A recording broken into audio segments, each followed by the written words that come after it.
छौड़ा होली खेले ओहन बाभन टोलिया रे छौड़ा होली खेले ओहन बाभन टोलिया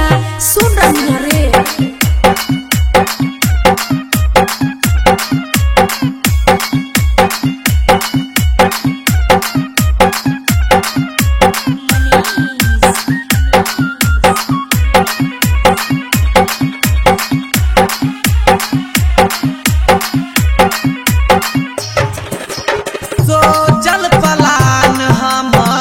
कर देनी फेल गे बीच फगुए में छौड़ी करनी झमेल गे हे गे छौड़ी मांजो घट जइतो घटना यह से करो ही माना कुछ दिन बंद कर दे गहली में आना माना माने मानो हकी काची तू कलिया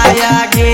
छौड़ी होली खेले आई बाबन टोलिया आगे छौड़ी होली खेले आई बाबन टोलिया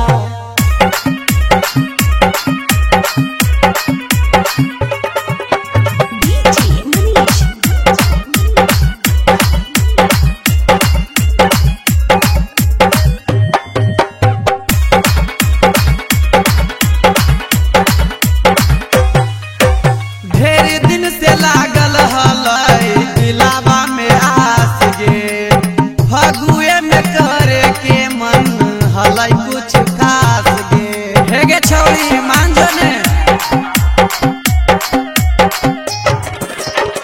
पीयूष बिहारी रवि कोरी है सबर रे डाले के बेरा रंगवा हो तो गड़बड़ रे चेहरा तोर लागो हकौ दूधावा के छलिया गे छौड़ी